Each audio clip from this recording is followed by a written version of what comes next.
नई जिंदगी एक मुकम्मल खुशी हो, निगाहों में अपनी नई रोशनी हो, नए हौसले हों, नई कोशिशें हों, नई मंजिलों की कोशिश भी नई हों। हाय फ्रेंड्स, आज के इस सत्र में मैं लेकर आया हूँ उत्तर प्रदेश माध्यमिक शिक्षा सेवा चयन बोर्ड द्वारा आयोजित प्रवक्ता भर्ती परीक्षा 2021 के नागरिक शास्त्र के प्रश्न पत्र से संबंधित 40 महत्वपूर्ण प्रश्न उत्तर। और यह इस प्रश्न पत्र से संबंधित भाग 2 है।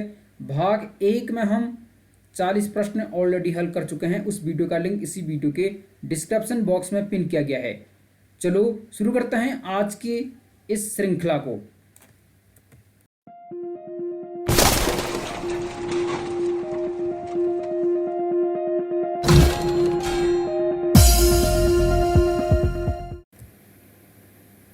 इस प्रश्न पत्र में कुल 125 प्रश्न हैं।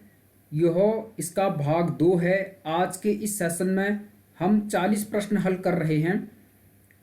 पहले भाग में हमने प्रथम 40 प्रश्न हल किए थे। उस वीडियो का लिंक इस वीडियो के डिस्क्रिप्शन बॉक्स और ऊपर आई बटन में दिया गया है, आप उसे वॉच कर सकते हैं। सेशन को ध्यानपूर्वक वॉच कीजिए।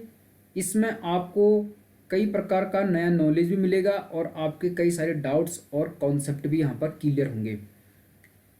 41 नंबर का प्रश्न इसमें था, संसद में पहला लोकपाल विधेयक प्रस्तुत हुआ। The first Lokpal bill was introduced in the parliament in 1968, 1967, 1971 या 1972। प्रश्न का सही उत्तर है ऑप्शन नंबर ए 1968। 1968 में संसद में पहला लोकपाल विधेयक प्रस्तुत हुआ था।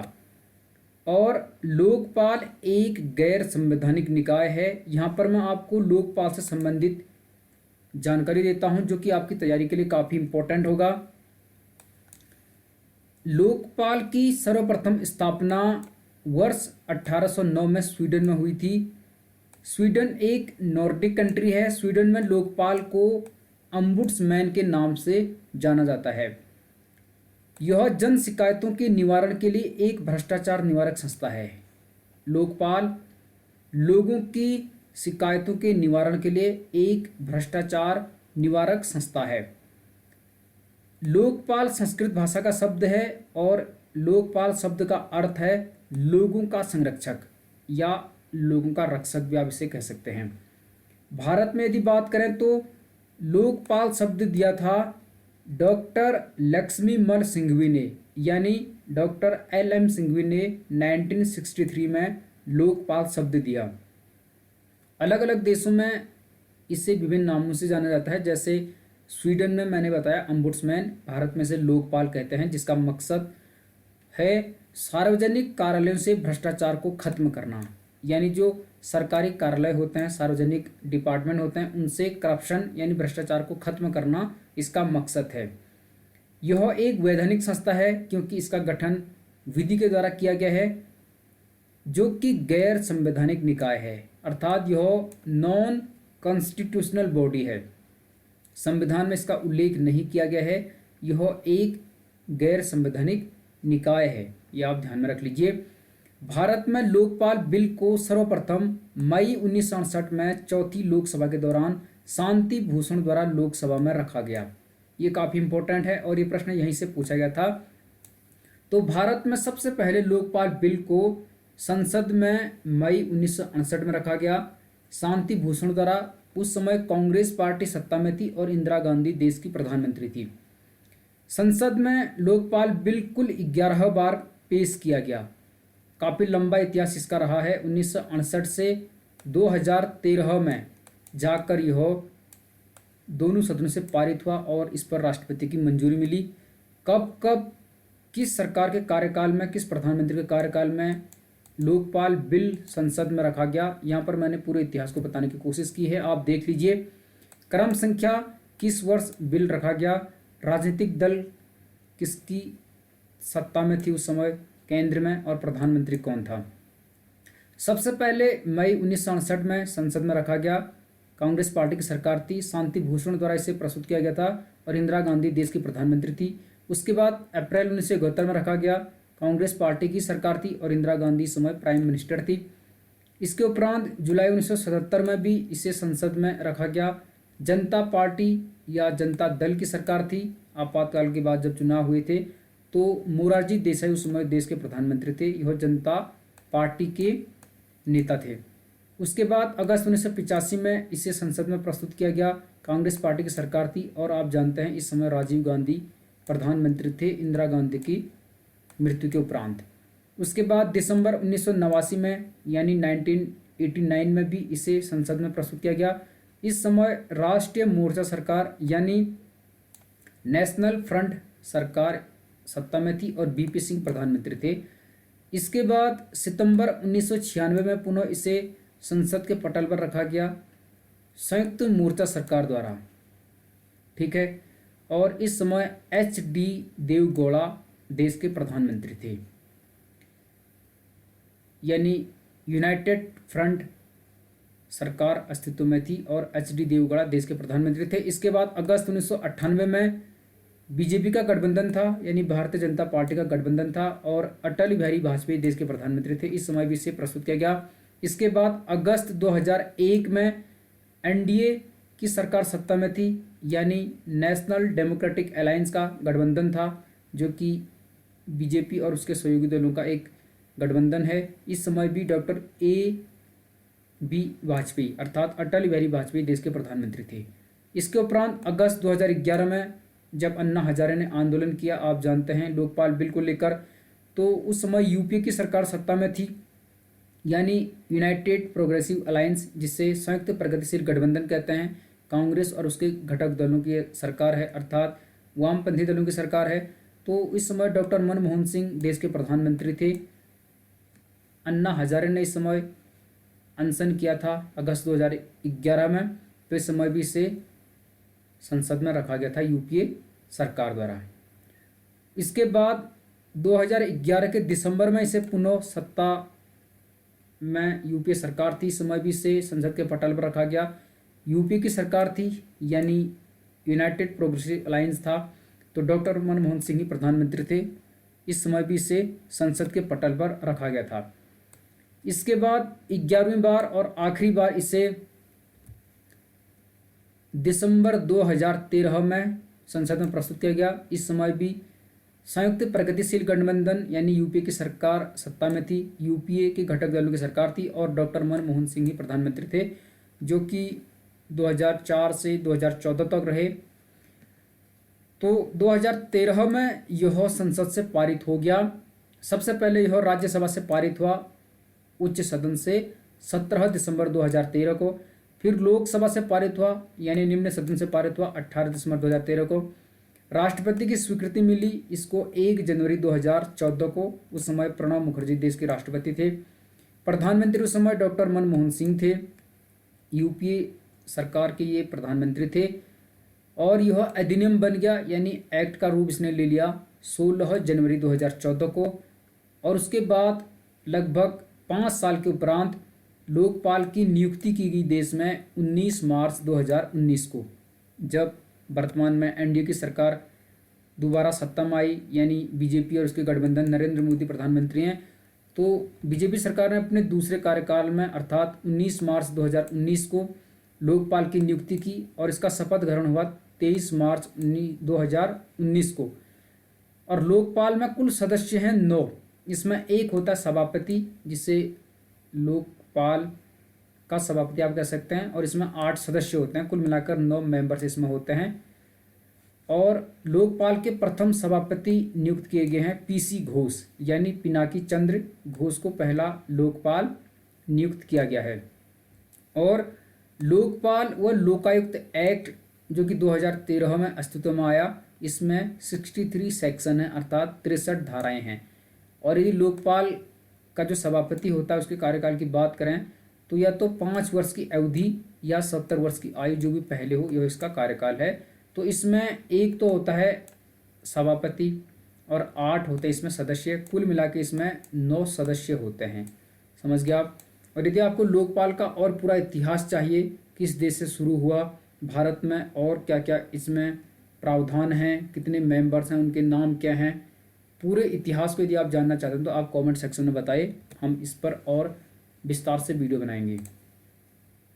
तो यहाँ पर पूछा गया था, संसद में पहला लोकपाल विधेयक प्रस्तुत हुआ 1968 में मई में, चौथी लोकसभा थी और इंदिरा गांधी देश की प्रधानमंत्री थी। शांति भूषण द्वारा लोकपाल बिल संसद में प्रस्तुत किया गया था।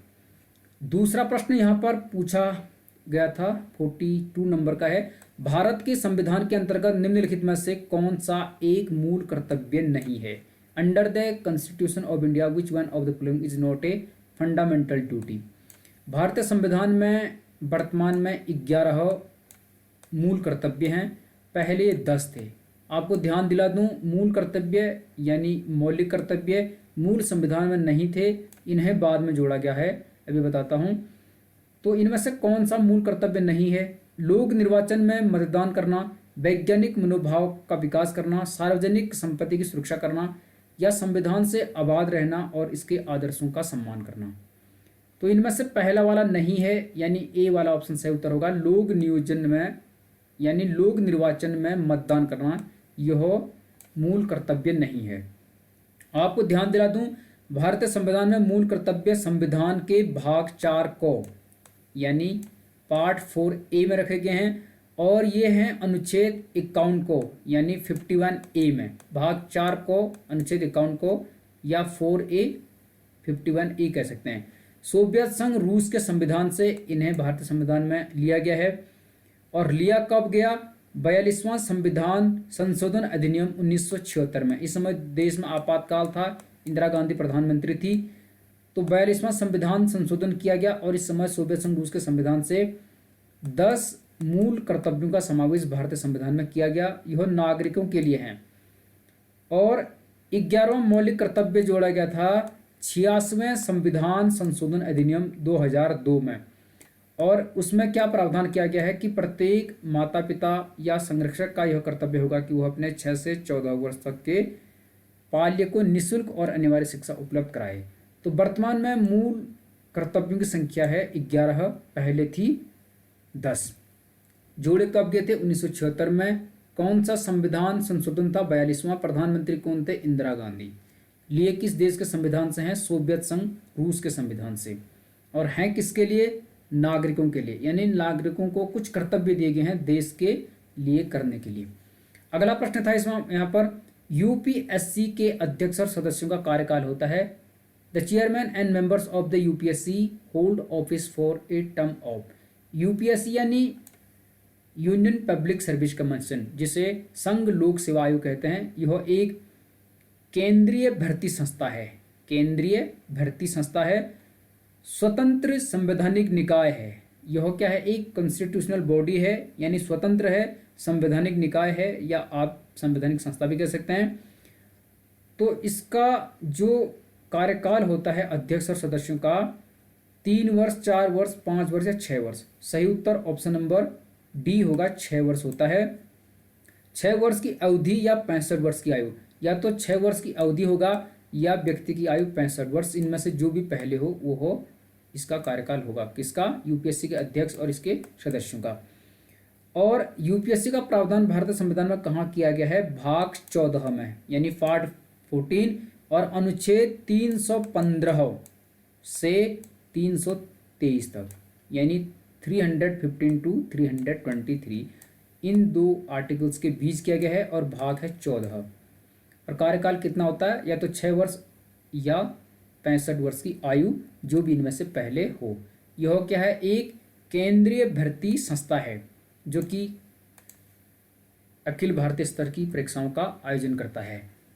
अगला प्रश्न यहाँ पर पूछा गया था, राज्य एक नैतिक संस्था है जो मनुष्य के पूर्ण नैतिक विकास के लिए अपरिहार्य है, इस वक्तव्य का संबंध है।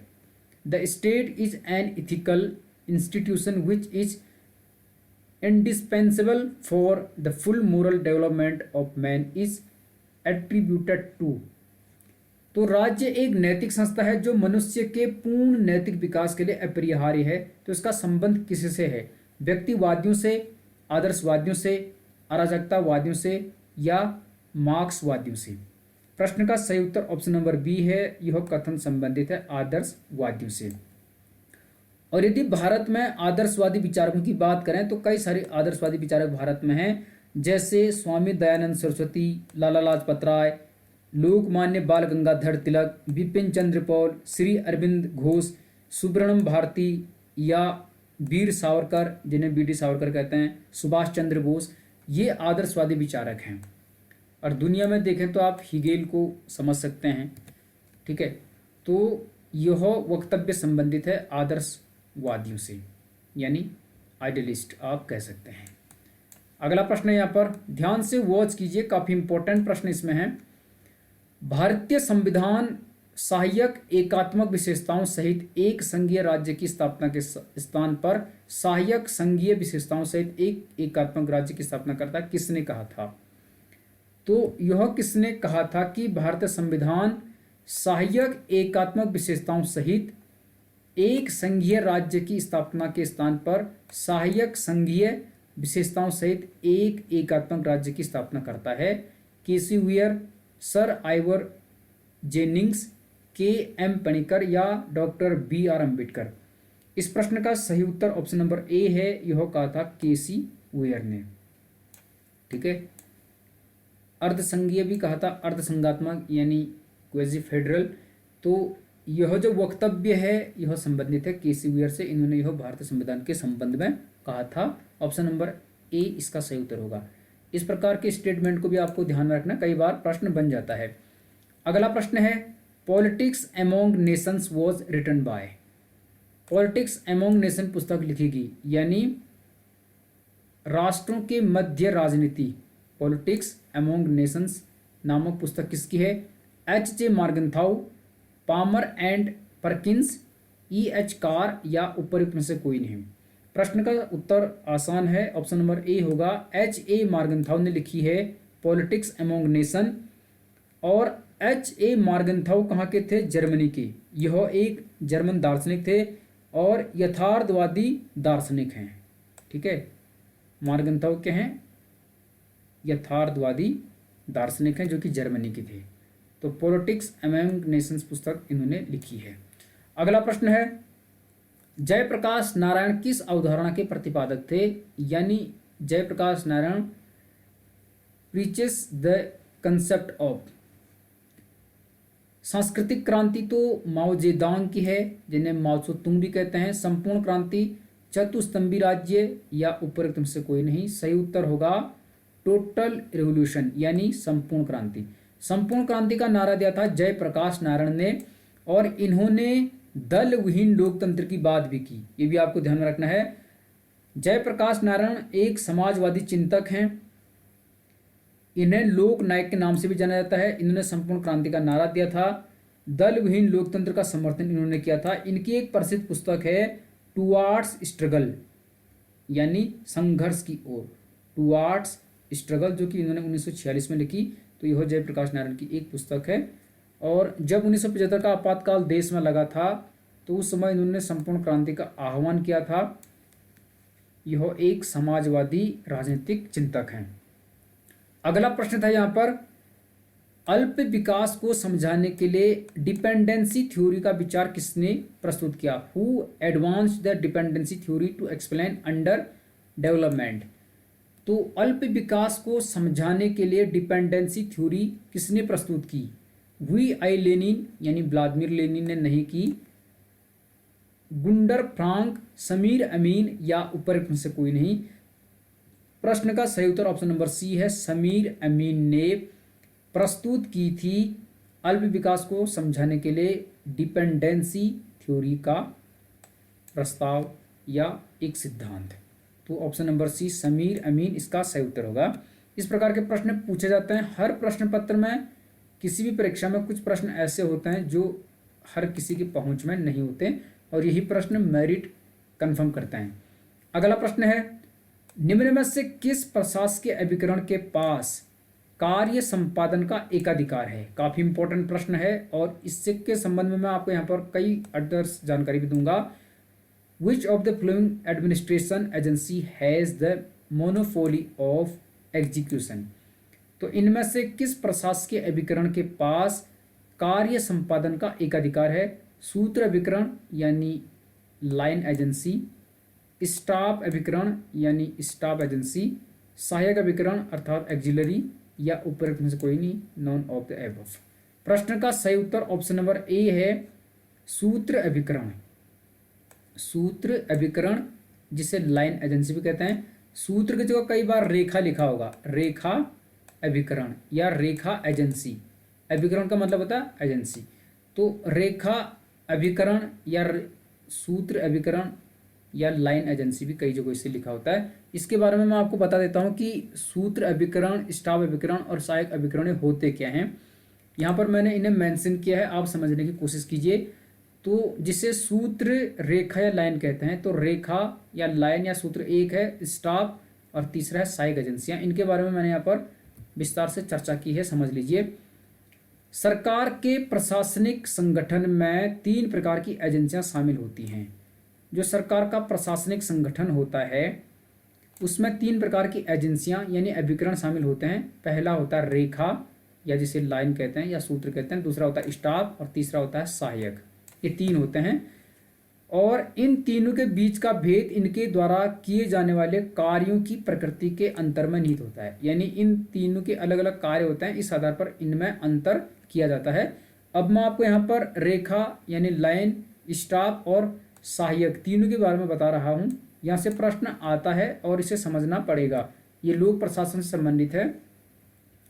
तो पहला समझते हैं रेखा या लाइन। रेखा एजेंसियां सांगठनिक उद्देश्यों की प्राप्ति के लिए प्रत्यक्ष रूप से काम करती हैं।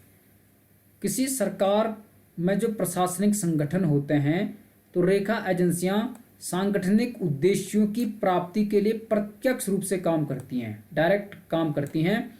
लोक सेवा में 4 प्रकार की रेखा एजेंसियां होती हैं। जो लोक सेवा है यानी पब्लिक सर्विस है, उसमें 4 प्रकार की रेखा एजेंसियां होती हैं। पहला सरकारी विभाग, दूसरा लोक निगम, तीसरा सरकारी कंपनियां होती हैं, चौथा स्वतंत्र नियामक आयोग जिसे IRC कहते हैं। यह खासकर अमेरिका के सांगठनिक उद्देश्यों में पाया जाता है। तो सरकारी विभाग, लोक निगम, सरकारी कंपनियां और स्वतंत्र नियामक आयोग, ये 4 प्रकार की रेखा एजेंसियां होती हैं लोक सेवा में।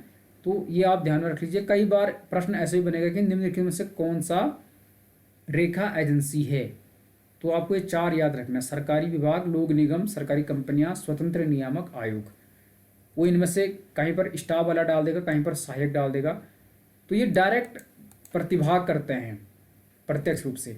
दूसरा यहाँ पर आप ये भी समझ लीजिए, LD वाइट के अनुसार रेखा एजेंसियों के मुख्य कार्यों में निम्न शामिल हैं। LD वाइट ने रेखा एजेंसियों के कार्यों को बताया है, तो उन्होंने इनको बताया। पहला निर्णय लेना, यानी रेखा एजेंसियां स्वतंत्र रूप से निर्णय ले सकते हैं, जिम्मेदारी ले सकते हैं, नीति और कार्यों की व्याख्या और रक्षा कर सकते हैं। यानी कोई नीति होगी उसकी कार्यों की व्याख्या कैसे होगी, उसकी रक्षा कैसे होगी, ये कर सकते हैं। और उत्पादन संभालना और प्रभावता व मितव्ययिता की तलाश करना, ये भी इनके कार्य हैं। अब जानते हैं स्टाफ एजेंसी। तो पहले आप ये जान लीजिए कि जो रेखा है यानी लाइन है, वह क्या करते हैं, प्रत्यक्ष रूप से काम करती हैं सांगठनिक उद्देश्यों की प्राप्ति के लिए। यानी किसी संगठन के उद्देश्यों को प्राप्त करने के लिए प्रत्यक्ष रूप से काम करते हैं रेखा एजेंसियां।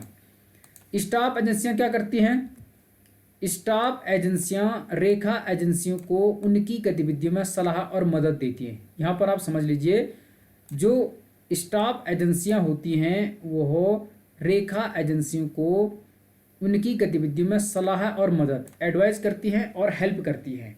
वो डायरेक्ट निर्णय नहीं लेती, बल्कि केवल रेखा एजेंसियों को यानी लाइन एजेंसियों को उनकी गतिविधियों में सलाह और मदद देती हैं। फिपनर के अनुसार स्टाफ एजेंसियां 3 प्रकार की होती हैं। फिपनर ने 3 प्रकार की रेखा एजेंसियां बताई। पहला बताया सामान्य स्टाफ, दूसरा बताया तकनीकी स्टाफ, इसे विशेष स्टाफ या कार्यात्मक स्टाफ भी कहते हैं, और तीसरा बताया सहायक स्टाफ। तो ये 3 प्रकार के स्टाफ बताया फिपनर ने। तो स्टाफ एजेंसी करती क्या है, यह रेखा एजेंसियों को, जिसे लाइन एजेंसी कहते हैं या सूत्र एजेंसी कहते हैं, उनको उनकी गतिविधियों में सलाह और मदद देती है। यानी यह डायरेक्ट निर्णय नहीं लेती, बल्कि उन्हें हेल्प और सलाह सुझाव देने का कार्य करता है। अब तीसरा हम यहाँ पर जानते हैं सहायक एजेंसियां। ठीक है, आपको ध्यान रखना कि सरकार का जो प्रशासनिक संगठन होता है उसमें कार्य करने के लिए 3 एजेंसियां होती हैं, रेखा एजेंसियां, स्टाफ एजेंसियां और सहायक एजेंसियां। तो सहायक एजेंसियां रेखा एजेंसियों को सामान्य गृह व्यवस्था सेवाएं देती हैं, ये ध्यान में रख लीजिए। पहला हो गया रेखा एजेंसी, दूसरा हो गया स्टाफ एजेंसी, तीसरा हो गया सहायक एजेंसी। तो सहायक एजेंसी क्या करती है, रेखा एजेंसी को सामान्य गृह व्यवस्था की सेवाएं देती हैं, ये ध्यान में रखना है। भारत सरकार की प्रमुख सहायक एजेंसियां निम्न हैं, उसने यहीं से प्रश्न पूछा था। तो भारत सरकार की जो प्रमुख सहायक एजेंसियां हैं वो यहाँ पर मैंने मेंशन की हैं, ये 7 हैं। पहला केंद्रीय लोक निर्माण विभाग, दूसरा कानून मंत्रालय, तीसरा वित्त मंत्रालय, चौथा है सूचना व प्रसारण मंत्रालय, पांचवा है संघीय लोक सेवा आयोग, छठा है संसदीय मामलों का विभाग और सातवां है आपूर्ति व सुपुर्दगी के निदेशक जनरल। ये 7 एजेंसियां हैं जो प्रमुख सहायक एजेंसियां हैं भारत सरकार की, ये आपको ध्यान में रखनी है और यहीं से प्रश्न बनता है। और यदि आपको इनसे संबंधित और जानकारी चाहिए, इनकी विशेषताएं, इनके गुण, इनके कमियां, तो आप कमेंट सेक्शन में पिन कीजिए, वहां पर हम डिस्कस करेंगे। तो यहाँ पर प्रश्न ये पूछा गया था कि निम्न में से किस प्रशासकीय अभिकरण के पास कार्य संपादन का एकाधिकार है, तो इसका उत्तर होगा लाइन एजेंसी यानी सूत्र अभिकरण, क्योंकि यह निर्णय लेने में क्या होता है, स्वतंत्र होता है। इस पर हम डिस्कस कर चुके हैं। यहाँ पर मैंने आपको बताया था कि ये निर्णय ले सकता है, जिम्मेदारी ले सकता है, नीति और कार्यों की व्याख्या कर सकता है, या उत्पादन संभालना और प्रभावता व मितव्ययता की तलाश कर सकता है। समझ गया आप। और ये क्या करता है, यहाँ पर मैंने इसको भी डिस्कस किया था, सांगठनिक उद्देश्यों की प्राप्ति के लिए प्रत्यक्ष रूप से कार्य करता है। तो अब मुझे लगता है आप इसे समझ चुके होंगे अच्छे से। अब हम आगे बढ़ते हैं। यहाँ पर प्रश्न पूछा गया था, भारत के निर्वाचन आयोग का प्रावधान किस अनुच्छेद में है। जो निर्वाचन आयोग है, इलेक्शन कमीशन ऑफ इंडिया है, उसका प्रावधान किस अनुच्छेद में किया गया है, 324, 325, 322 या 323। प्रश्न का सही उत्तर काफी सरल है, 324 में भारतीय चुनाव आयोग या भारतीय निर्वाचन आयोग का प्रावधान किया गया है। तो काफी सरल है, ये तो आप समझ चुके होंगे। चुनाव आयोग क्या करता है, लोकसभा, विधानसभा, विधान परिषद, राष्ट्रपति, उपराष्ट्रपति, इस प्रकार के जो चुनाव होते हैं उनको संपन्न कराने का कार्य करता है। अगला प्रश्न था, राजनीतिक विज्ञान समाज विज्ञानों का वह भाग है जिसका संबंध राज्य के आधार और सरकार के सिद्धांतों से होता है, यह किसका वक्तव्य है। तो राजनीतिक विज्ञान समाज विज्ञानों का वह भाग है जिसका संबंध राज्य के आधार और सरकार के सिद्धांतों से होता है, यह किसने कहा, बिलोबी, सीले, पाल, जेनेट या गार्नर। बताने की कोशिश कीजिए, यह कहा था पाल जेनेट ने। ऑप्शन नंबर सी प्रश्न का सही उत्तर हो जाएगा। तो सी ऑप्शन इसका सही उत्तर है। समझ गया आप। इसी प्रकार के स्टेटमेंट्स भी आते हैं, आपको परिभाषाएं, कथन, स्टेटमेंट ध्यान में रखने पड़ेंगे। अगला प्रश्न यहां पर पूछा गया था, प्राकृतिक अवस्था शांति, सद्भावना, पारस्परिक सहयोग तथा सुरक्षा की अवस्था है, यह कथन किसका है। जो प्राकृतिक अवस्था है वह शांति, सद्भावना, पारस्परिक सहयोग तथा सुरक्षा की अवस्था है, यह किसने कहा। ठीक है। तो the state of nature is a state of peace, goodwill, mutual assistance and preservation. Who said this, Hobbes, Rousseau, Locke या टी.एच. ग्रीन। प्रश्न का सही उत्तर ऑप्शन नंबर सी है, यह कहा था जॉन लॉक ने। ठीक है, ऑप्शन नंबर सी सही उत्तर होगा। और जॉन लॉक 17वीं शताब्दी का अंग्रेज विचारक था। 17वीं शताब्दी का एक प्रसिद्ध राजनीतिक अंग्रेज विचारक था। यह उदारवाद का जनक माना जाता है। जॉन लॉक को उदारवाद का जनक माना जाता है, ये ध्यान में रख लीजिए। तो इन्होंने जो राज्य का प्राकृतिक अवस्था है उसको बेस्ट माना था, अर्थात शांति, सद्भावना, पारस्परिक सहयोग तथा सुरक्षा की अवस्था इन्होंने इसे कहा था। तो ये आप समझ लीजिए। अगले प्रश्न की तरफ बढ़ते हैं। प्रश्न नंबर 53 यहाँ पर पूछा गया था। इसमें पूछा गया था, किसका कथन है कि निर्णयन विभिन्न विकल्पों के चुनाव की एक सरलतम विधि है। तो किसने कहा, who gave the statement a decision in its simplest form is a selection of alternatives. तो निर्णयन विभिन्न विकल्पों के चुनाव की एक सरलतम विधि है, कहा किसने? टेरी, मैकफारलैंड, हर्बर्ट साइमन या रे ए किलियंस। यह कहा था ऑप्शन नंबर डी, रे ए किलियंस ने। लोक प्रशासन का यह प्रश्न है और निर्णयन से संबंधित है, तो यह आप ध्यान में रख लीजिए। इस प्रकार के प्रश्न कई बार पूछे जाते हैं। अगला प्रश्न यहाँ पर पूछा गया था, किस देश की संसद को संसदों की जननी कहा जाता है? संसदों की जननी। Parliament of which country is called the mother of parliaments. तो संसदों की जननी किस देश की संसद को कहते हैं? ब्रिटेन, संयुक्त राष्ट्र अमेरिका या कनाडा, भारत। यहाँ पर संयुक्त राज्य होना था, मिस स्पेल है, यूनाइटेड स्टेट ऑफ अमेरिका। इस प्रश्न का सही उत्तर ऑप्शन नंबर ए होगा, ब्रिटेन। ब्रिटेन की संसद को संसदों की जननी कहा जाता है। आपको यह भी ध्यान में रखना है कि ब्रिटिश संविधान दुनिया में सबसे पुराना है। जो ब्रिटिश संविधान है वह दुनिया में सबसे पुराना संविधान है और सबसे पुरानी जनतांत्रिक प्रणाली भी यही है। तो ब्रिटिश संविधान को संविधानों की जननी कहते हैं। ब्रिटिश संविधान को संविधानों की जननी कहते हैं और ब्रिटेन की संसद को संसदों की जननी। तो जो ब्रिटेन का संविधान है उसे संविधानों की जननी और जो ब्रिटेन की संसद है उसे संसदों की जननी कहा जाता है। ये आप ध्यान में रख लीजिए। और यहाँ पर अलिखित संविधान है। ब्रिटेन का जो संविधान है वो अलिखित है। यहाँ पर जो भी संविधान है वो परंपराओं पर आधारित है। हमारे देश का संविधान लिखित है। ठीक है, ये आप ध्यान में रख लीजिए। अगला प्रश्न यहाँ पर पूछा गया था, संयुक्त राष्ट्र के किस महासचिव ने 1992 में अपनी report an agenda for peace सुरक्षा परिषद को सौंपी? तो which general secretary of UN submitted his report an agenda for peace to the secretary council in the year 1992। 1992 में एक रिपोर्ट सौंपी गई थी एन एजेंडा फॉर पीस सुरक्षा परिषद को। तो यह किस महासचिव ने सौंपी? संयुक्त राष्ट्र संघ के।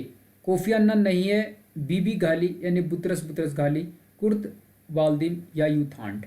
प्रश्न का सही उत्तर ऑप्शन नंबर बी है, बुतरस घाली। यदि आपने एनसीईआरटी क्लास 12 पढ़ी है तो इजीली आप इसे कर पा रहे होंगे। तो बीबी घाली ने इसे प्रस्तुत किया था और बीबी घाली 1992 से 96 तक संयुक्त राष्ट्र संघ के महासचिव रहे।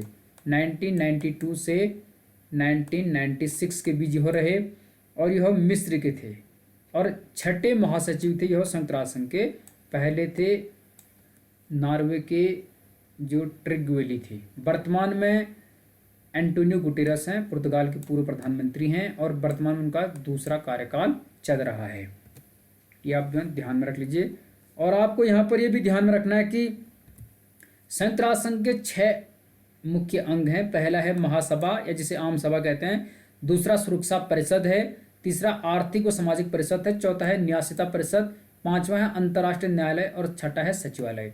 तो सचिवालय का जो सबसे बड़ा अधिकारी होता है उसे कहते हैं महासचिव, जो वर्तमान में एंटोनियो गुटेरेस और बुतरस घाली थे छठे। बाकी ये सभी रहे हैं, कोफी अन्नान, बीबी घाली, कुर्त वाल्दिम, यूथांड, ये सभी संयुक्त राष्ट्र संघ के महासचिव रह चुके हैं।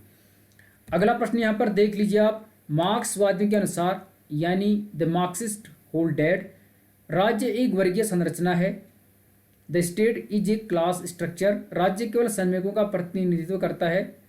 राज्य में संपूर्ण समुदाय का प्रतिनिधित्व होता है, इनमें से कोई नहीं। प्रश्न का सही उत्तर काफी आसान है, राज्य एक वर्गीय संरचना है, यानी the state is a class structure. किसके अनुसार? मार्क्सवादियों के अनुसार। मार्क्सवादी कौन है? जैसे कार्ल मार्क्स है, व्लादिमीर लेनिन है, जोसेफ स्टालिन है, माओ जेडोंग है। इसी प्रकार कुछ कम्युनिस्ट कंट्रीज हैं जैसे रशिया है, उत्तरी कोरिया है, क्यूबा है। भारत में भी कुछ क्षेत्रीय जो राजनीतिक दल हैं वो मार्क्सवाद यानी कम्युनिस्ट को फॉलो करते हैं। अगला प्रश्न यहाँ पर देख लीजिए आप, जिले में कानून व्यवस्था कायम करने के लिए जिला पुलिस पर सामान्य नियंत्रण किसका होता है? तो जिला में कानून व्यवस्था को कायम करने के लिए जिला पुलिस पर सामान्य नियंत्रण किसका होता है? For the administration of law and order in the district who exercise general control over the district police. District collector यानी जिलाधिकारी, पुलिस अधीक्षक यानी एसपी, जिले के संसद का सदस्य ऐसा हो नहीं सकता, उपयुक्त में कोई नहीं हो सकता। सही उत्तर ऑप्शन नंबर ए होगा, डिस्ट्रिक्ट कलेक्टर या जिलाधिकारी, अर्थात डिस्ट्रिक्ट कलेक्टर अदर या मजिस्ट्रेट को यह करने का एक अधिकार होता है। ऑप्शन नंबर ए प्रश्न का सही उत्तर हो जाएगा। अगला प्रश्न यहाँ पर देख लीजिए, आप अच्छे से समझने की कोशिश कीजिए। राजनीतिक विज्ञान हमें बतलाता है कि पिछले समय में राज्य का क्या क्या रूप रहा है, इस समय उसका क्या स्वरूप है और इसका आदर्श स्वरूप क्या होना चाहिए। यह कथन किसका है? तो किसने कहा कि राजनीति विज्ञान हमें बतलाता है कि पिछले समय में राज्य का क्या क्या रूप रहा है, इस समय उसका क्या स्वरूप है और इसका आदर्श स्वरूप क्या होना चाहिए। Gettell, MacIver, sir Ernest Benn या सिडविक। यह कहा था गेटेल ने। ऑप्शन नंबर ए प्रश्न का सही उत्तर होगा। गेटेल से संबंधित है यह स्टेटमेंट या यह कथन, तो इसका सही उत्तर ऑप्शन नंबर ए होगा। थोड़ा सा ध्यान में रख लीजिए, इस प्रकार के यदि प्रश्न आते हैं तो आप इन्हें ना चूकें, आपको काफ़ी हेल्प इन प्रश्न से मिलेगी और आप प्रश्न के पैटर्न को समझने में भी सक्षम हो पाएंगे।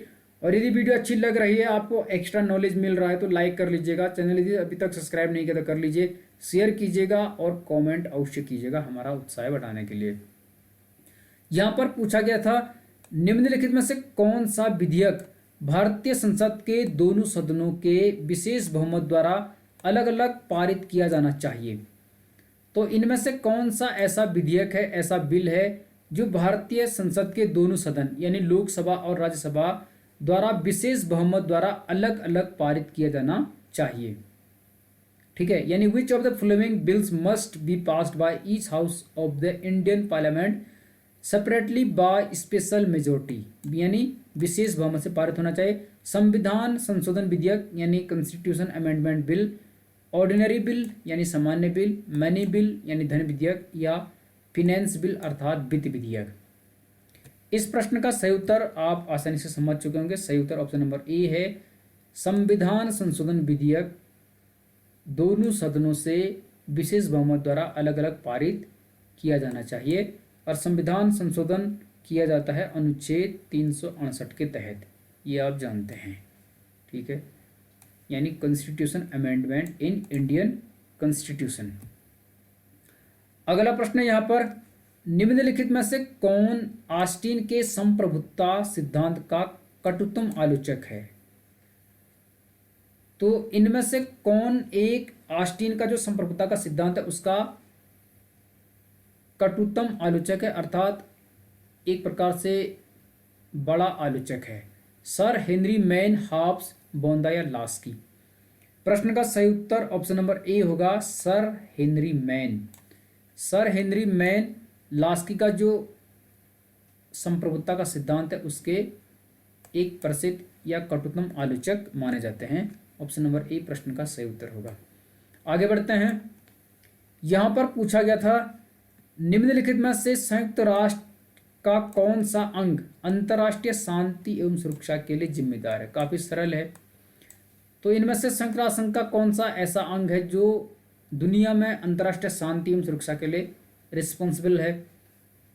महासभा यानी जनरल असेंबली, जिसे आम सभा भी कहते हैं, महासभा भी कहते हैं। सुरक्षा परिषद यानी सेक्रेटरी काउंसिल, अंतर्राष्ट्रीय न्यायालय यानी इंटरनेशनल कोर्ट, सचिवालय यानी सेक्रेटरीट। प्रश्न का सही उत्तर स्वाभाविक सी बात ऑप्शन नंबर बी होगा, सुरक्षा परिषद यानी सेक्रेटरी काउंसिल जिम्मेदार है अंतर्राष्ट्रीय शांति और सुरक्षा के लिए। संयुक्त राष्ट्र संघ के 6 अंग हैं, उस पर मैं ऑलरेडी डिस्कस कर चुका हूं।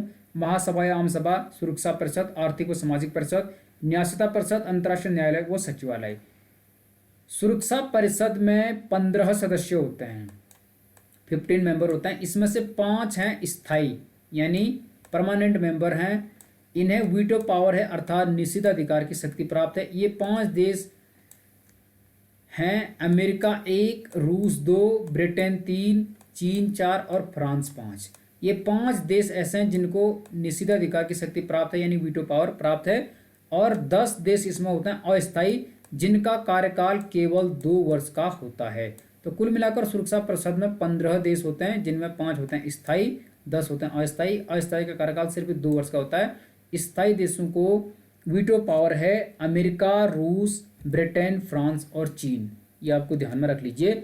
महासभा यानी जिसे आम सभा कहते हैं, यह सबसे बड़ा अंग है इसका, और इसमें कुल मिला के 193 सदस्य हैं। यानी संयुक्त राष्ट्र संघ के सभी सदस्य महासभा या आम सभा के सदस्य होते हैं। तो 193 सदस्य हैं। 193वां देश है दक्षिणी सूडान। सुरक्षा परिषद पर डिस्कस कर चुके हैं। अंतर्राष्ट्रीय न्यायालय यानी इंटरनेशनल कोर्ट है द हेग में, जो कि नीदरलैंड में है, पीस पैलेस नामक भवन में। नीदरलैंड के द हेग में पीस पैलेस भवन में स्थित है अंतर्राष्ट्रीय न्यायालय। उसमें होते हैं 15 जज, और प्रत्येक जज का कार्यकाल होता है 9 वर्ष।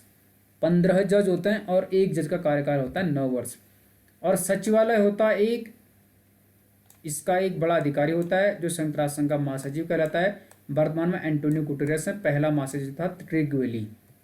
तो ये भी आप ध्यान में रख लीजिएगा, ठीक है। सचिवालय।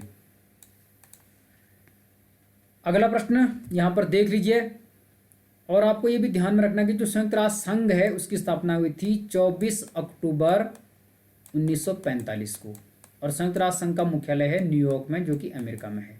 24 अक्टूबर 1945, इसलिए 24 अक्टूबर को संयुक्त राष्ट्र संघ दिवस मनाया जाता है।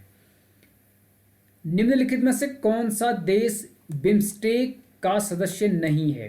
काफी इंपॉर्टेंट प्रश्न है। तो इनमें से कौन सा ऐसा देश है जो बिम्स्टेक का मेंबर नहीं है? Which one of the following country is not a member of BIMSTEC? Bangladesh तो है, इंडिया भी है, थाईलैंड भी है, लेकिन स्पेन नहीं है।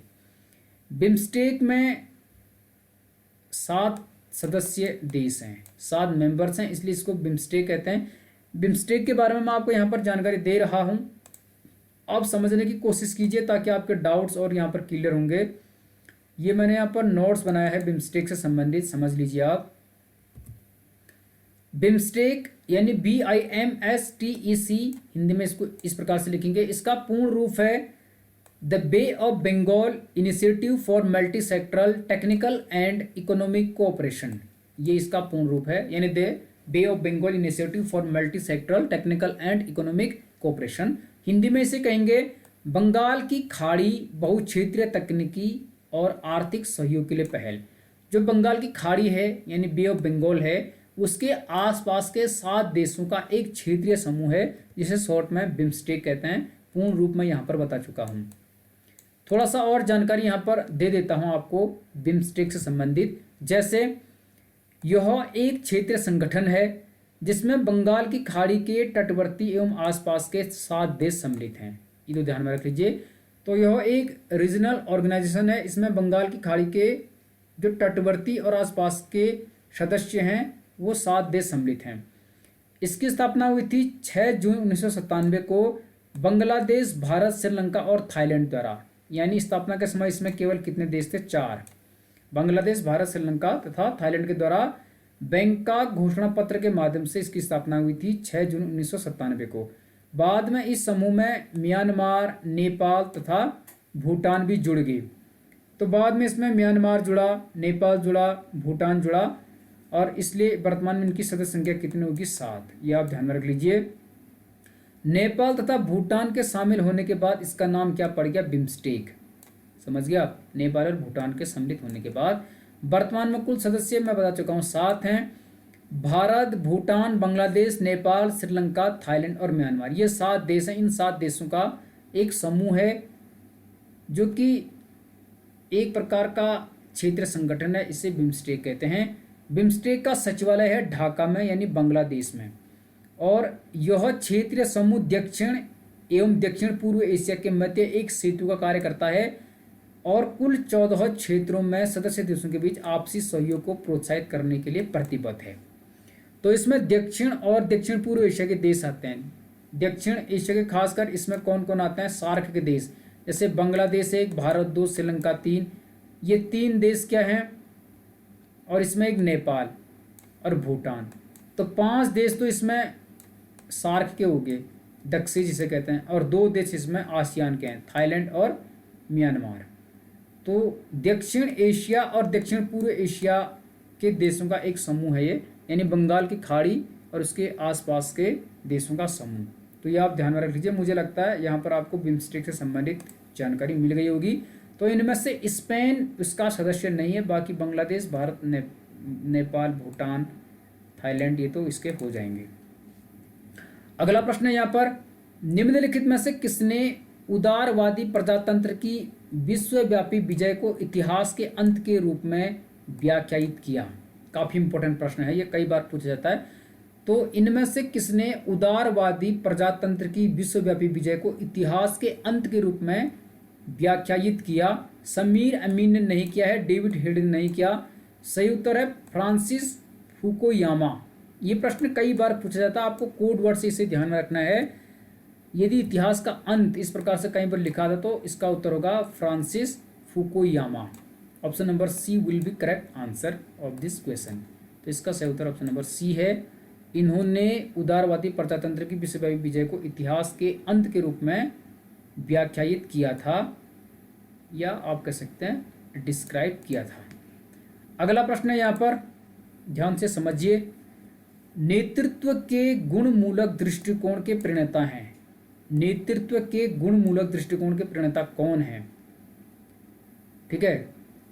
Who propounded the trait approach of leadership? R.M. Stogdill, Chester Barnard, Koontz तथा ओडोनेल फिल्डर। प्रश्न का सही उत्तर ऑप्शन नंबर बी है। चेस्टर बर्नार्ड को नेतृत्व के गुणमूलक दृष्टिकोण का प्रणेता माना जाता है। यह प्रश्न है लोक प्रशासन से संबंधित। अगला प्रश्न था, निम्नलिखित में से कौन एक आदर्शवादी विचारक नहीं है?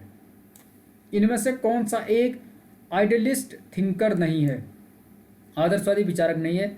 हीगेल तो है, T.H. ग्रीन भी है, बोसांके भी है, लेकिन जेरेमी बेंथम नहीं है। समझ गया? इस प्रकार ऑप्शन नंबर डी इस प्रश्न का सही उत्तर होगा। तो George Wilhelm Friedrich Hegel German दार्शनिक थे। यह एक आदर्शवादी विचारक हैं। हीगेल का नाम आपने सुना होगा। टॉमस हिलग्रेन यानी T.H. ग्रेन भी आदर्शवादी दार्शनिक हैं। यह एक अंग्रेज दार्शनिक थे। हीगेल जर्मनी के थे। जेरेमी बेंथम संबंधित हैं चिरसम्मत उदारवाद से, तो यह उदारवादी दार्शनिक हैं। जेरेमी बेंथम का उपयोगितावाद आपने सुना होगा, और बोसांके भी क्या हैं? आदर्शवादी विचारक हैं। तो हीगेल, ग्रीन, बोसांके आदर्शवादी हैं, बेंथम उदारवादी हैं, यानी क्लासिकल लिबरलिज्म को सपोर्ट करते हैं, अर्थात चिरसम्मत उदारवाद के प्रणेता भी मान सकते हैं। उपयोगितावाद आपने जेरेमी बेंथम का सुना होगा। इनके शिष्य थे J.S. मिल यानी जॉन स्टुअर्ट मिल।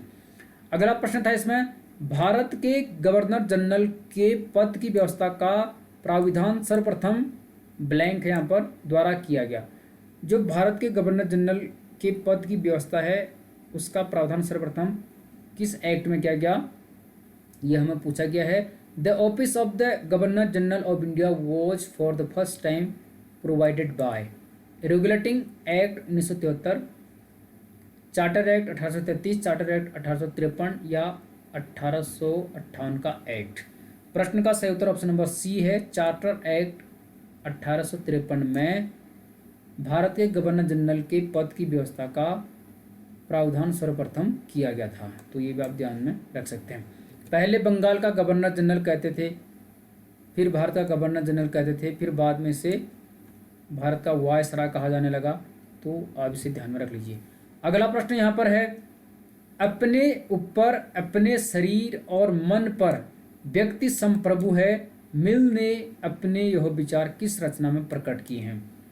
तो अपने ऊपर, अपने शरीर और मन पर व्यक्ति का संप्रभु है। मिल ने यह विचार अपनी किस रचना में प्रकट किए हैं? On liberty, utilitarianism, principle of political economy, consideration on representative government. ये चारों रचनाएं J.S. मिल की हैं, यानी जॉन स्टुअर्ट मिल की हैं। John Stuart Mill Jeremy Bentham के शिष्य थे। इस प्रश्न का सही उत्तर ऑप्शन नंबर ए है। ऑन लिबर्टी में इन्होंने यह प्रावधान किया था कि अपने ऊपर, अपने शरीर और मन पर व्यक्ति संप्रभु है। और ऑन लिबर्टी J.S. मिल की एक प्रसिद्ध पुस्तक है, समझ गया आप। और यह लिखी थी इन्होंने कब?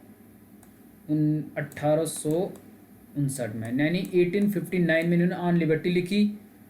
और दूसरी यूटिलिटरियनिज्म, यह लिखा था इन्होंने, ये भी आपको ध्यान में रखना पड़ेगा, 1863 में। इसे उपयोगितावाद कहेंगे हिंदी में, उपयोगितावाद। जेरेमी बेंथम के उपयोगितावाद को इन्होंने सुधारा, तो यूटिलिटरियनिज्म अर्थात उपयोगितावाद इन्होंने लिखी 1863 में। प्रिंसिपल ऑफ पॉलिटिकल इकोनॉमी, यह लिखी थी इन्होंने 1848 में, 1848 में, ये भी आपको ध्यान में रखना है। और चौथा कंसिडरेशन ऑन रिप्रेजेंटेटिव गवर्नमेंट, यह इन्होंने लिखी थी 1861 में। ये चारों के सन मैंने आपको यहाँ पर बता दिए हैं। तो ये 4 सन हैं J.S. मिल की, चारों पुस्तकें हैं, on liberty, utilitarianism, principle of political economy, consideration on representative government. तो ये आप ध्यान में रख लीजिए। तो ऑन लिबर्टी में उन्होंने यह प्रावधान किया था कि अपने ऊपर, अपने शरीर और मन पर व्यक्ति संप्रभु है। अगला प्रश्न है यहाँ पर, भारत के संविधान में समानता का अधिकार 5 अनुच्छेदों द्वारा प्रदान किया गया है, वे हैं। तो in the Indian constitution the right to equality is granted by 5 articles, they are. ये हैं अनुच्छेद 14 से 18। डायरेक्ट उत्तर पर ले जाता हूँ, काफ़ी सरल है, तो ये तो आपको आता होगा। और आपको यहाँ पर यह भी ध्यान में रखना कि भारतीय संविधान में जो मौलिक अधिकार हैं वह अमेरिका के संविधान से लिए गए हैं। भारतीय संविधान का जो भाग 3 है उसमें मौलिक अधिकारों का प्रावधान किया गया है। भारतीय संविधान के भाग 3 को संविधान का मैग्ना कार्टा यानी अधिकार पत्र कहते हैं।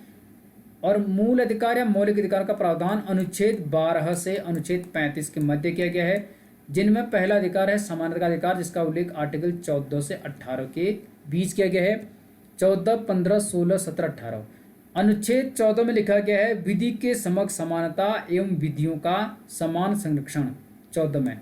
15 में लिखा गया है धर्म, मूल वंश, लिंग और जन्म स्थान के आधार पर भेदभाव का निषेध। 15 में लिखा गया है, माफ कीजिए, 16 में लोक नियोजन के विषय में अवसर की समानता, लोक नियोजन के विषय में अवसर की समानता। अनुच्छेद 17 में लिखा गया है अस्पृश्यता का अंत, यानी भेदभाव का, छुआछूत का अंत। 18 में लिखा गया है सेना या विद्या संबंधी सम्मान के सिवाय सभी उपाधियों का अंत, अर्थात उपाधियों का अंत किया गया है सेना और विद्या संबंधी सम्मान को छोड़कर। तो अनुच्छेद 14 से 18 के मध्य है समानता का अधिकार, यह आप ध्यान में रख लीजिए। यहाँ से कई बार प्रश्न बन जाता है, मुझे लगता है आप समझ चुके होंगे। अमेरिका के संविधान से ले गए थे। मूल संविधान में 7 मौलिक अधिकार थे, वर्तमान में 6 हैं। 7वां मौलिक अधिकार संपत्ति का अधिकार था, उसे 44वां संविधान संशोधन अधिनियम 1978 द्वारा हटा दिया गया। अब वह एक लीगल राइट्स है, यानी कानूनी अधिकार है, जिसका उल्लेख अब भारतीय संविधान के अनुच्छेद 300A में किया गया है, 300A में। तो संपत्ति का अधिकार वर्तमान में क्या है? कानूनी अधिकार है, यानी लीगल राइट्स है। अब वह मौलिक अधिकार नहीं है, पहले उसका अनुच्छेद 31 में उल्लेख किया गया था। ठीक है, अगला प्रश्न है निम्न में से किसका संबंध शीत युद्ध से नहीं है? ये प्रश्न थोड़ा सा हटके है, तो किसका संबंध इनमें से शीत युद्ध का नहीं है? वैसे इन सभी का संबंध शीत युद्ध से है। फल्टन भाषण दिया था किसने? विंस्टन चर्चिल ने। और दिया कब था? 1946 में, 1946 में दिया था ये विंस्टन चर्चिल ने। 5 मार्च 1946 को विंस्टन चर्चिल ने अमेरिका के फल्टन में एक भाषण दिया था, जिसे फल्टन भाषण कहते हैं। तो इस समय शीत युद्ध चल रहा था। ट्रूमैन सिद्धांत भी शीत युद्ध से संबंधित है। ट्रूमैन सिद्धांत किसने दिया था? अमेरिकी राष्ट्रपति ट्रूमैन ने दिया था, और यह इन्होंने दिया था 1947 में, 1947 में। इस समय भी शीत युद्ध चल रहा था, और इसका मकसद क्या था? साम्यवाद के प्रसार को रोकना, क्योंकि ट्रूमैन अमेरिकी राष्ट्रपति थे, तो पूंजीवाद का प्रसार चाहते थे और साम्यवाद का प्रसार रोकना चाहते थे। तो ट्रूमैन सिद्धांत इन्होंने दिया था। मार्शल योजना भी 1947 में ही अस्तित्व में आई, और यह 1947 से 1952 तक चली। इसका मकसद था पश्चिमी यूरोप का पुनर्निर्माण करना, यानी जो पश्चिमी यूरोप के देश थे उनको पूंजीवादी गुट में सम्मिलित करना, उनको वित्तीय और सैन्य मदद प्रदान करना। तो फल्टन भाषण विंस्टन चर्चिल का है 1946। ट्रूमैन सिद्धांत ट्रूमैन का है 1947 में दिया, साम्यवाद के प्रसार को रोकने के लिए। मार्शल योजना जॉन मार्शल के नेतृत्व में चली थी 1947 से 52 तक। इसका मकसद पश्चिमी यूरोप का पुनर्निर्माण करना था और पश्चिमी यूरोप के देशों को पूंजीवादी गुट में सम्मिलित करना था। तो इस प्रकार उत्तर होना चाहता उपरयुक्त सभी, लेकिन यहाँ पर दिया गया उपरयुक्त में से कोई नहीं। प्रश्न था कि निम्न में से किसका संबंध शीत युद्ध से नहीं है, तो इन तीनों का संबंध तो शीत युद्ध से है, तो ये थोड़ा सा कंट्रोवर्सी वाला प्रश्न है। इसका उत्तर होना चाहिए था उपरयुक्त सभी, लेकिन यहाँ दिया गया उपरयुक्त में से कोई नहीं। तो आपको सन याद रख लेना है, यानी जो घटनाएं हैं उनको ध्यान में रखना है।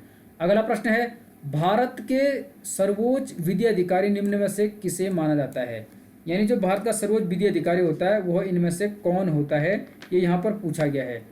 तो भारत के मुख्य न्यायाधीश यानी चीफ जस्टिस ऑफ इंडिया। दूसरा है मंत्री विधि एवं न्याय, भारत का महान्यायवादी, या उपरोक्त में से कोई नहीं। तो भारत के सर्वोच्च विधि अधिकारी होते हैं the attorney general of India, यानी भारत का महान्यायवादी। और इसका उल्लेख कहाँ किया गया है, भारतीय संविधान के भाग 5 में। और अनुच्छेद की बात करें तो अनुच्छेद है 76। केंद्र में होता है महान्यायवादी और राज्य में होता है महाधिवक्ता, ये आपको ध्यान में रखना है। तो भाग 5 और अनुच्छेद 76 में प्रावधान किया गया है भारत के महान्यायवादी का, और यह भारत का सर्वोच्च विधि अधिकारी होता है, सर्वोच्च कानून अधिकारी होता है। ठीक है, इसकी नियुक्ति कौन करता है, भारत का राष्ट्रपति। और इसका कार्यकाल निश्चित नहीं होता है, वह अपने पद पर राष्ट्रपति के प्रसाद पर्यंत बना रह सकता है, अर्थात राष्ट्रपति उसे कभी भी हटा सकता है। यानी संविधान द्वारा महान्यायवादी का कोई निश्चित कार्यकाल निश्चित नहीं किया गया है, यह आप ध्यान में रखिए। यह राष्ट्रपति के प्रसाद पर्यंत कार्य करता है, यानी राष्ट्रपति इसे कभी भी हटा सकता है। और यह भारत सरकार का सर्वोच्च विधि अधिकारी यानी कानून अधिकारी होता है। अगला प्रश्न यहाँ पर था, निम्नलिखित में से कौन भाषा को राष्ट्रवाद के विकास के लिए सबसे महत्वपूर्ण कारक मानता है। ठीक है, who among the following regard language as the most important factor in the growth of nationalism, यानी राष्ट्रवाद के विकास के लिए भाषा को सबसे महत्वपूर्ण कारक कौन मानता है, मैजनी, फिक्टे, रेमजे म्यूरू, या उपयुक्त सभी। प्रश्न का सही उत्तर ऑप्शन नंबर डी है, ऑल ऑफ दीज। ये तीनों भाषा को राष्ट्रवाद के विकास के लिए महत्वपूर्ण फैक्टर यानी कारक मानते हैं, तो ऑप्शन नंबर डी प्रश्न का सही उत्तर होगा। अगला प्रश्न यहां पर पूछा गया था, शक्ति अभिजन का सिद्धांत किसने दिया, who gave the theory of power elite. शक्ति अभिजन का सिद्धांत किसने दिया, रॉबर्ट मिशेल, सी राइट मिल्स, सुम्पिटर, उपयुक्त में से कोई नहीं। इस प्रश्न का सही उत्तर ऑप्शन नंबर बी है, यह दिया था सी राइट मिल्स ने। तो शक्ति अभिजन का सिद्धांत संबंधित है सी राइट मिल से, प्रश्न का उत्तर ऑप्शन नंबर बी होगा। अगला प्रश्न यहाँ पर था, निम्न में से कौन सा भारत सरकार में सहायक अभिकरण का उदाहरण है। अब देखो, जो मैंने आपको बताया था उस समय, सूत्र, स्टाफ और सहायक एजेंसी। तो अब आप यहाँ पर बता सकते हैं कि निम्न में से कौन सा भारत सरकार में सहायक अभिकरण का उदाहरण है। Which of the following is an example of axillary agency in the government of India. NITI Aayog, प्रधानमंत्री कार्यालय, केंद्रीय सार्वजनिक निर्माण विभाग, मंत्रिमंडल सचिवालय। स्वाभाविक सी बात है ऑप्शन नंबर सी होगा, सेंट्रल पब्लिक वर्क डिपार्टमेंट यानी CPWD, केंद्रीय लोक निर्माण विभाग या केंद्रीय सार्वजनिक निर्माण विभाग आप कह सकते हैं। यह क्या है, सहायक अभिकरण का उदाहरण है भारत सरकार में। फिर से यहाँ पर बता देता हूँ आपको ताकि आपके डाउट्स क्लियर होंगे। रेखा यानी लाइन, दूसरा था स्टाफ एजेंसी और तीसरा होता है सहायक एजेंसी। तो ये है सहायक एजेंसियाँ, ये देख लीजिए आप। केंद्रीय लोक निर्माण विभाग यही था वो, इसे उसने क्या लिखा था, केंद्रीय सार्वजनिक निर्माण विभाग। कानून मंत्रालय, वित्त मंत्रालय, सूचना और प्रसारण मंत्रालय, संघ लोक सेवा आयोग, संसदीय मामलों का विभाग, आपूर्ति व सुपुर्दगी के निदेशक जनरल। ये 7 हैं जो भारत सरकार की प्रमुख सहायक एजेंसियां हैं। तो इसमें से जो ऑप्शन नंबर 1 है, केंद्रीय लोक निर्माण विभाग, यानी प्रश्न के अनुसार आप यहाँ पर देख सकते हैं CPWD, तो यह इसका सही उत्तर हो जाएगा। तो रेखा यानी लाइन जिसे सूत्र कहते हैं, स्टाफ और सहायक एजेंसियां, ये आपको ध्यान में रखना है, प्रश्न बन जाता है। लोक प्रशासन से संबंधित प्रश्न है। अगला प्रश्न यहाँ पर पूछा गया था, किसने कहा कि आधुनिक सभ्यता 4 दिन की चांदनी है? किसने यह कहा? Who said the modern civilization is a 9 days wonder? 4 दिन की चांदनी। विवेकानंद, टैगोर, गांधी, अरविंद? यह कहा था राष्ट्रपिता महात्मा गांधी ने। ऑप्शन नंबर सी इस प्रश्न का सही उत्तर हो जाएगा। अगला प्रश्न यहाँ पर पूछा गया था, विधायी कार्य करने के लिए भारत की संसद की संयुक्त बैठक की अध्यक्षता करता है? काफी इंपॉर्टेंट प्रश्न है। तो विधायी कार्य करने के लिए भारत की संसद की जो संयुक्त बैठक आहूत की जाती है, दोनों सदनों की संयुक्त बैठक बुलाई जाती है, उसकी अध्यक्षता कौन करता है? The joint sitting of Indian parliament for transacting a legislative business is presided by, माफ कीजिए, ओवर बाय। भारत का राष्ट्रपति, संसद का वरिष्ठतम सदस्य, राज्यसभा का सभापति या लोकसभा का अध्यक्ष? तो जो ज्वाइंट सिटिंग होती है भारतीय संसद की, दोनों सदनों की, लोकसभा और राज्यसभा की, उसकी अध्यक्षता कौन करता है? The speaker of Lok Sabha, the chairman of Rajya Sabha, the senior most member of parliament या द प्रेसिडेंट ऑफ इंडिया? प्रश्न का सही उत्तर ऑप्शन नंबर डी होगा। लोकसभा का अध्यक्ष संयुक्त बैठक की अध्यक्षता करता है। संसद की दोनों सदनों की जब संयुक्त बैठक बुलाई जाती है। यहाँ पर आपको डाउट्स दूर करने की कोशिश करता हूँ। संयुक्त बैठक बुलाई क्यों जाती है ये आप ध्यान में रख लीजिए। यहाँ पर मैंने इसे मेंशन किया है, तो ये देख लीजिए आप, यहाँ पर मैंने इसे मेंशन करने की कोशिश की है। फटाफट बता देता हूँ। दोनों सदनों की संयुक्त बैठक अनुच्छेद 108 में इसका प्रावधान किया गया है। किसी विधेयक पर गतिरोध की स्थिति में संविधान द्वारा संयुक्त बैठक की एक असाधारण व्यवस्था की गई है। यदि किसी बिल पर गतिरोध उत्पन्न हो जाता है तो ऐसी स्थिति में संविधान में संयुक्त बैठक का प्रावधान किया गया है। यह निम्नलिखित 3 में से किसी एक परिस्थिति में बुलाई जाती है। जब एक सदन द्वारा विधेयक पारित कर दूसरे को भेजा जाता है, तो यदि विधेयक को दूसरे सदन द्वारा अस्वीकृत कर दिया जाता है, यदि सदन विधेयक में किए गए संशोधनों को मानने से असहमत हो, या दूसरे सदन द्वारा बिना विधेयक को पास किए 6 महीने से ज़्यादा समय हो जाए। तो ये 3 कारण हैं जिनके आधार पर किसी विधेयक पर गतिरोध उत्पन्न हो जाता है, तो अब दोनों सदनों की संयुक्त बैठक बुलाई जाती है। समझ गया? और संयुक्त बैठक बुलाता कौन है? भारत का राष्ट्रपति। ये भी ध्यान रखना। तो संयुक्त बैठक बुलाता या आहूत करता है भारत का राष्ट्रपति। नोट भी मैंने यहाँ पर किया है। संयुक्त बैठक यानी ज्वाइंट सिटिंग साधारण विधेयक और वित्त विधेयक के मामलों में ही आहूत की जा सकती है। काफी इंपॉर्टेंट है। तो जो ऑर्डिनरी बिल होते हैं और फाइनेंस बिल होते हैं, वित्त विधेयक और साधारण विधेयक के मामलों में ही संयुक्त बैठक बुलाई जा सकती है, यानी ज्वाइंट सिटिंग का प्रावधान किया जाता है। धन विधेयक या संविधान संशोधन विधेयक के बारे में इसके संबंध में संविधान में कोई प्रावधान नहीं किया गया है। तो यदि मनी बिल है या कॉन्स्टिट्यूशन अमेंडमेंट बिल है, धन विधेयक या संविधान संशोधन विधेयक के बारे में इस प्रकार की संयुक्त बैठक आहूत करने की कोई व्यवस्था संविधान में नहीं है। तो केवल वित्त विधेयक और साधारण विधेयक में ही ज्वाइंट सिटिंग का प्रावधान किया गया है। दोनों सदनों की संयुक्त बैठक की अध्यक्षता कौन करता है? लोकसभा का अध्यक्ष या स्पीकर जिसे कहते हैं। और यदि लोकसभा का अध्यक्ष अनुपस्थित है तो करेगा कौन? लोकसभा का उपाध्यक्ष। और यदि लोकसभा का उपाध्यक्ष भी अनुपस्थित है तो अब करेगा राज्यसभा का उपसभापति। राज्यसभा का सभापति नहीं करेगा, बल्कि कौन करेगा? उपसभापति। सभापति इसलिए नहीं करता है क्योंकि सभापति दोनों सदनों में से किसी भी सदन का सदस्य नहीं होता है, इसलिए लोकसभा का उपाध्यक्ष भी अनुपस्थित है तो राज्यसभा का जो उपसभापति है वह अध्यक्षता करेगा ज्वाइंट सिटिंग की। और यदि राज्यसभा का उपसभापति भी अनुपस्थित हो तो संयुक्त बैठक में उपस्थित सदस्यों द्वारा इस बात का निर्णय किया जाता है कि संयुक्त बैठक की अध्यक्षता कौन करेगा। तो दोनों सदनों के सदस्य वहां पर होंगे, तो वही फिर कंफर्म करेंगे, निर्णय लेंगे कि ज्वाइंट सिटिंग यानी संयुक्त बैठक की अध्यक्षता कौन करेगा। वर्ष 1950 से दोनों सदनों की संयुक्त बैठकों को 3 बार बुलाया गया है। विधेयक जो संयुक्त बैठक द्वारा पारित हुए हैं वे हैं। तो ये 3 ऐसे बिल हैं, विधेयक हैं जो संयुक्त बैठक द्वारा पारित हुए। पहला था दहेज प्रतिषेध विधेयक 1960 का, दूसरा था बैंक सेवा आयोग विधेयक 1977 का, इस समय जनता पार्टी सत्ता में थी, और तीसरा था आतंकवाद निवारण विधेयक 2000 का, इस समय एनडीए सरकार थी यानी अटल बिहारी वाजपेयी सत्ता में थे। तो ये 3 थे जो कि जॉइंट सिटिंग यानी संयुक्त बैठक के द्वारा पारित किए गए, पास किए गए। समझ गया आप? तो आप समझ चुके होंगे यहाँ पर प्रश्न क्या था, संसद की संयुक्त बैठक की अध्यक्षता कौन करता? लोकसभा का अध्यक्ष यानी the speaker of the Lok Sabha. ये आप समझ लीजिए। अगला प्रश्न यहाँ पर था, हूवर आयोग निम्न में से किस पर आधारित संगठन के निर्माण की सिफारिश की थी? हूवर आयोग ने निम्न में से किस पर आधारित संगठन के निर्माण की सिफारिश की थी? परियोजन यानी पर्पज, प्रक्रिया यानी प्रोसेस, व्यक्ति यानी पर्सन, स्थान यानी प्लेस।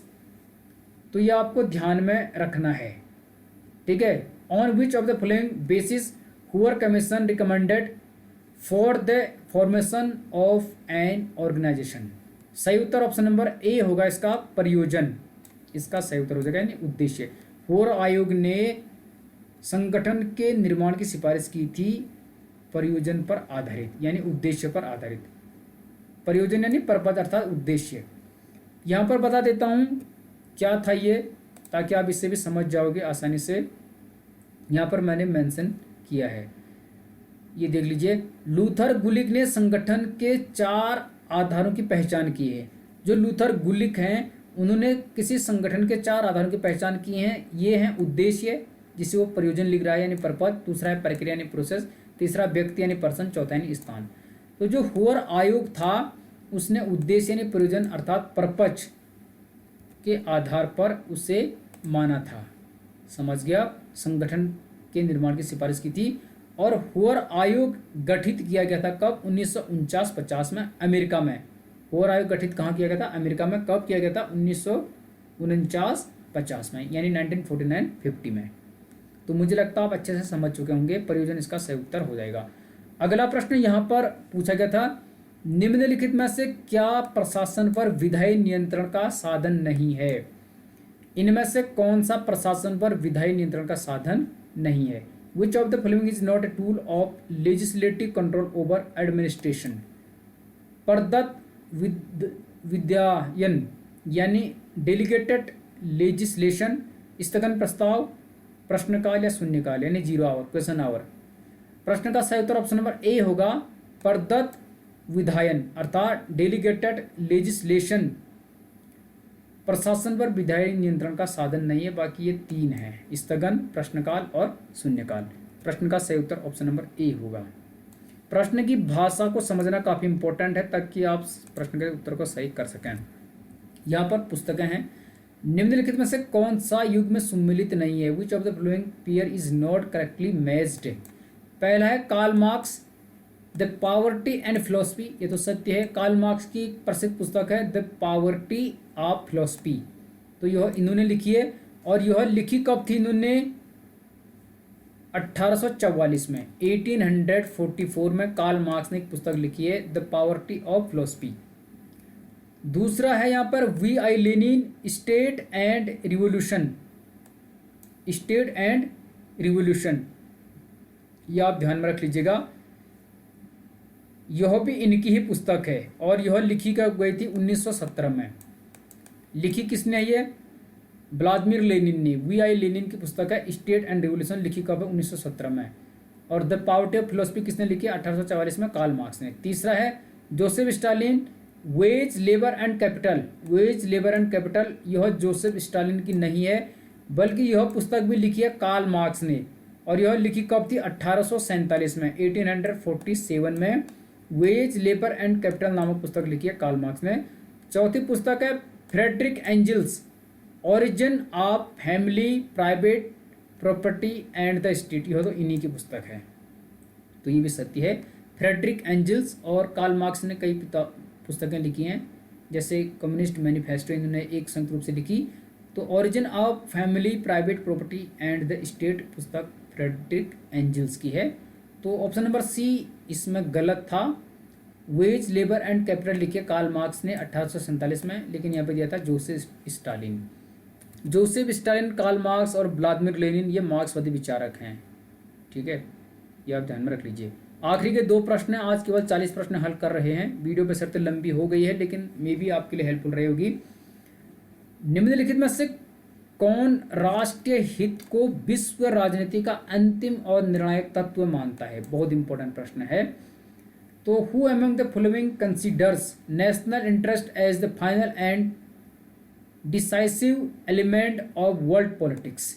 तो इनमें से कौन राष्ट्रीय हित को विश्व राजनीति का अंतिम और निर्णायक तत्व मानता है? Morgenthau, V Dyke, Joseph Frankel या पॉल सिब्री? सही उत्तर है हंस जे मार्गेंथाउ। मार्गेंथाउ को यथार्थवादी विचारक माना जाता है। यह जर्मनी के दार्शनिक थे, तो ये यथार्थवादी थे, यह आप ध्यान में रख लीजिए। प्रश्न का सही उत्तर ऑप्शन नंबर ए, यह राष्ट्रीय हित को विश्व राजनीति का अंतिम और निर्णायक तत्व मानते हैं, यानी एक प्रकार से राष्ट्रवादी विचारक मान सकते हैं, यथार्थवादी दार्शनिक हैं। आखिरी प्रश्न ये है आज का, और इसी के साथ हम आगे के जो 45 प्रश्न बचे हैं उनको अगली वीडियो में लेकर आएंगे। यहाँ पर पूछा गया था, भारत ने एक अमेरिकी विशेषज्ञ फ्रैंक क्राच को किस वर्ष यह जांचने के लिए आमंत्रित किया कि निष्पादक बजट भारत में अपनाया जा सकता है, यानी performance budgeting can be implemented in India or not, in which year India invited an American expert Frank Kratch to examine whether performance budgeting can be implemented in India or not. 62, 66, 64 या 68? प्रश्न का सही उत्तर option number सी है। 1964 में भारत ने इन्हें आमंत्रित किया था निष्पादक बजट भारत में अपनाया जा सकता है या नहीं, इस पर जांच करने के लिए। तो यह इसका सही उत्तर हो जाएगा ऑप्शन नंबर सी 1964। तो यही आज के 40 प्रश्न थे और काफ़ी इम्पोर्टेंट ये प्रश्न है। 1 घंटे की यह वीडियो है, 1 घंटे 10 मिनट के आसपास की, तो मुझे लगता है काफ़ी अच्छी आपके लिए रहेगी, हेल्पफुल रहेगी। इसमें आपको कई नॉलेज मिला होगा। आखिरी का जो पार्ट्स होगा इसमें हम 45 प्रश्न हल करेंगे और वो प्रश्न भी आपके लिए काफ़ी इंपॉर्टेंट होंगे, उन्हें आप अवश्य वॉच कीजिए। 125 प्रश्न ये हैं। उत्तर प्रदेश में जो अभी लेटेस्ट 2021 में प्रवक्ता की भर्ती आयोजित की गई है उसका नागरिक शास्त्र का यह प्रश्न पत्र है, और इसका पहला भाग हम पहले ही ऑलरेडी हल कर चुके हैं जिसमें 40 प्रश्न किए थे। उसका लिंक इस वीडियो के डिस्क्रिप्शन बॉक्स और ऊपर आई बटन में भी दे रहा हूं, आप उसके लिंक पर क्लिक करके उसे वॉच कर सकते हैं। वीडियो अच्छी लगी तो लाइक कर लीजिए, शेयर कर लीजिएगा, कमेंट कीजिएगा, और चैनल यदि सब्सक्राइब नहीं किया तो कर लीजिएगा। आपका बहुत बहुत धन्यवाद, आपका बहुत बहुत आभार। खुश रहो, मस्त रहो, बिंदास रहो।